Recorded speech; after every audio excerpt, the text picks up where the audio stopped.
Welcome back students. कैसे हो आप सब। चलिए स्टार्ट करते हैं अपना टॉपिक जो है ट्रांसपोर्टेशन इन प्लांट्स। ये बच्चों, plants need water and carbon dioxide for photosynthesis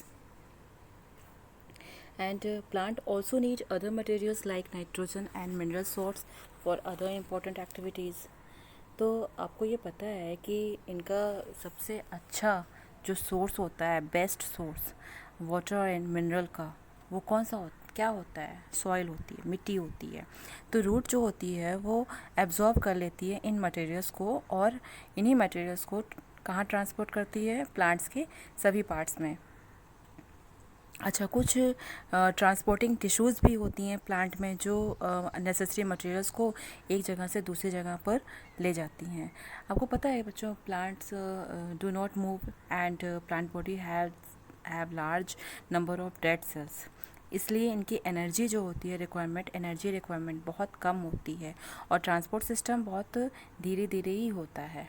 तो इसमें दो मेन टिश्यूज़ होती हैं जो ट्रांसपोर्ट मटेरियल्स को प्लांट्स में एक जगह से दूसरी जगह पहुंचाती हैं, मटेरियल्स पहुंचाने का काम करती हैं। वो होती हैं जाइलम और फ्लोएम। कौन कौन सी होती हैं? जाइलम और फ्लोएम होती है। जाइलम जो होती है वो वाटर और मिनरल जो हम सॉइल में हैं उनको वहाँ से लेकर सॉइल से लेकर यहाँ से लेती है और लेकर क्या करेगी? ट्रांसपोर्ट कर देगी। फ्लोएम जो होता है वो जो फोटोसिंथेसिस के दौरान बन रहा है प्रोडक्ट, उसे लीफ से लेकर पौधे के सभी पार्ट्स में पहुंचाता है। तो अब हम देखिए, प्लांट जो होती हैं दो चीज़ों को ट्रांसपोर्ट करती हैं। प्लांट्स में ट्रांसपोर्टेशन सिस्टम दो तरीके से होता है। एक तो वाटर का ट्रांसपोर्टेशन होता है और दूसरा फूड का ट्रांसपोर्टेशन होता है। तो वाटर का और फूड का। तो ट्रांसपोर्ट ऑफ वाटर में हम पढ़ेंगे कि जो ये है रूट है, जो रूट होता है वो क्या करता है? उसमें रूट हेयर्स होती हैं। रूट में रूट हेयर्स होती हैं, जैसे आप ये सब देख रहे हो, ये रूट हेयर है। तो रूट हेयर जो ये सॉइल पार्टिकल्स के डायरेक्ट कांटेक्ट में रहती है, ठीक। वाटर वाटर को एब्जॉर्ब करती है और मिनरल्स को भी एब्जॉर्ब कर लेती है। किस प्रोसेस से? डिफ्यूज़न प्रोसेस से। डिफ्यूज़न प्रोसेस से रूट हेयर वाटर और मिनरल को सॉइल से एब्जॉर्ब कर लेती है। उसके बाद एब्जॉर्ब करके ये कहाँ ले जाती है? जाइलम को पास कर देती है। रूट के का जो जाइलम होता है उसको पास करती है। किस प्रोसेस से? ऑस्मोसिस प्रोसेस से। Xylem vessels of the root, stem and leaves are interconnected. जो जाइलम वेसल्स होती हैं रूट की और स्टेम की, लीव्स की, ये तीनों एक दूसरे से जुड़ी रहती हैं।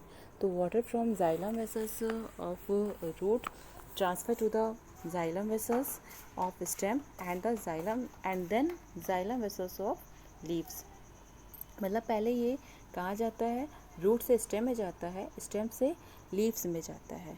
और जो इस तरीके से वाटर है और मिनरल दोनों का ट्रांसपोर्टेशन सॉइल से लीव तक हो जाता है, ठीक।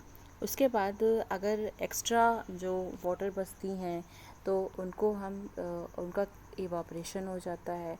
मतलब ये वो जो वाटर एक्सेस वाटर है वो क्या होती है? उनका वेपराइजेशन हो जाता है, वेपराइज होकर ये निकल जाती हैं। तो evaporation of water molecules from the cell end of a leaf create a suction which pulls more water from the xylem cells of root.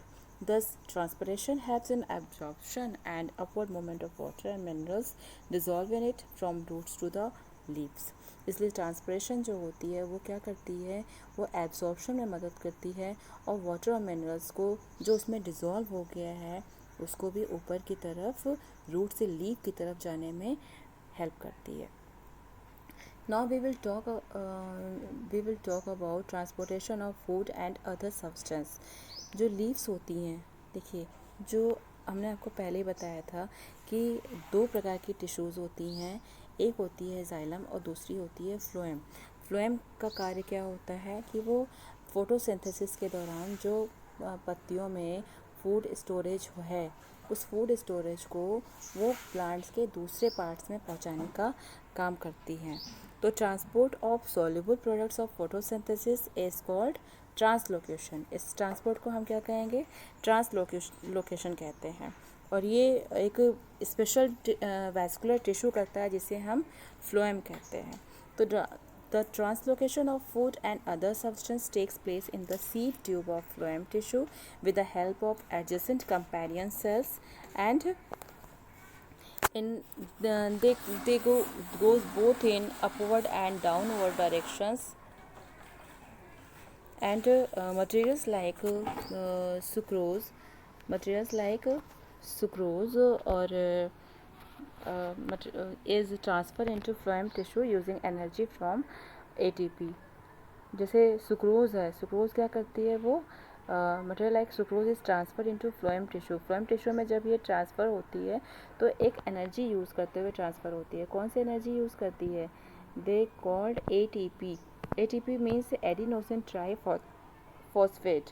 ATP means adenosine triphosphate. This increases the osmotic pressure of the tissue, causing water to move into it. This pressure moves the material in the phloem to tissues which have less pressure, and this allows the phloem to move material according to the plant's need। उसके बाद क्या होता है कि ये phloem को allow करती हैं कि वो मटेरियल्स को जैसे जैसे प्लांट्स को रिक्वायरमेंट होती है वैसे वैसे मटेरियल्स को उन तक पहुंचाती रहे।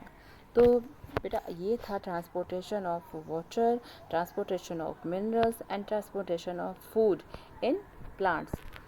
तो आई होप आपको ये समझ में आ गया होगा, और इसको अच्छे से समझिएगा, वापस फिर से सुनिएगा और कोशिश करिएगा समझने की।